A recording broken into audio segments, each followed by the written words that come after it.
Hello, my name is Vanessa Christian. I've been Head of Science here at the British International School for 17 years, and this year I'll also lead on assessment and reporting. We've made some changes, and I'd like to explain those changes to you this evening, and I'll start with that of assessment. When your child returns to school, they'll sit the CAT 4 test. It's very similar in design to the progress test that they did in English, Maths and Science at the end of last year. The test gives us as teachers a lot of information, but it's one piece of information amongst many that we use in our assessment of the student. It gives us a prediction for GCSE. How does it do that? It takes the profile of the child and matches it to tens of thousands of students who've gone before them and looks at what they achieved at GCSE. You'll see two scores on here, one for what they are most likely to achieve and one for what they possibly could achieve if supported appropriately in the home and school environment. So what will assessment in Key Stage 3 look like? Well, this year we will be sharing with parents the CAT 4 predictions that come as a result of those tests. As I say, it's just one piece of information that we have amongst many others. In Year 7, your child will be graded 1 to 9, very much like at GCSE. Now, the number is not important. What is important is what sits behind that number, and that is the progress map. The progress map contains all the assessment objectives for that subject, and you'll see that it's the same progress map for years 7, 8 and 9. So for instance, in year 7, if a child was working at a grade 5, then that would equate to a 4 in year 8 and a 3 in year 9.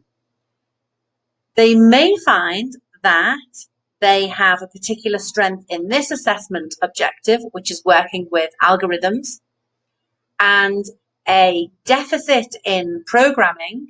They might be good at hardware, software and modelling, and pretty poor at digital literacy. When you get your grade, it's a mean of all of the different assessment objectives. So they might be here, they might be there, they might be here, they might be there.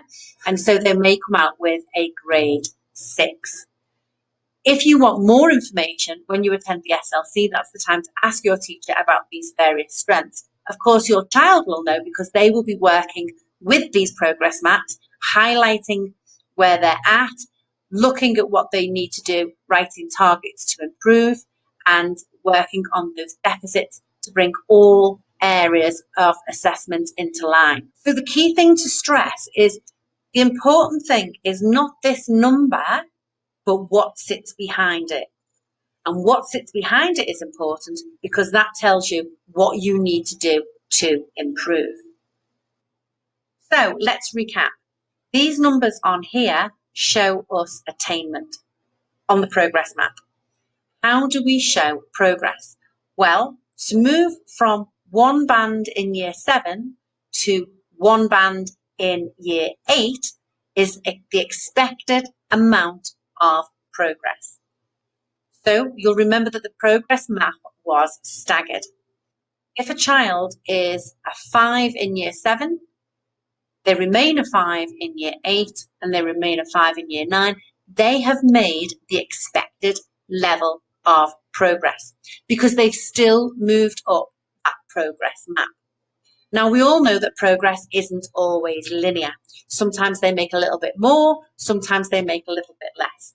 And we also have to remember that they might make more progress in one of the assessment objectives than the other. At the end of Key Stage 3, their attainment in that subject gives us a pretty good indication of what they're likely to achieve for GCSE.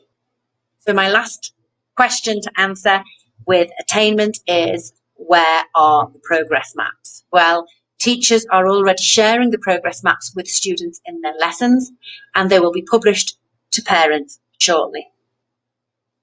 Moving on to reporting. So this is an example of a Year 7 interim report. We've got two types of report: the interim that just shares grade and attitude to learning, And we've got the full report at the end of the year that also includes a teacher commentary. In the report, you've got the subject and the teacher's name. The teacher's initial enables you to send an email should you need to contact the teacher. Hopefully you all know the pattern of our email structure, which is the first letter of the first name followed by the full surname at bisr.com.sa. So for example, for Mrs. Short, it would be pshort@bisr.com.sa. The Cat 4 prediction, which we mentioned earlier, will be shown here, and then the attainment measured against the progress map for the term. In term 2, you'll have the same thing. An end of year target will also be shared with you from the beginning, again pulling together where your child is now and what their Cat 4 projection says they should be. Learning to learn encompasses all those fundamental characteristics that support learning, such as organisation, tenacity, resilience, and working as part of a group.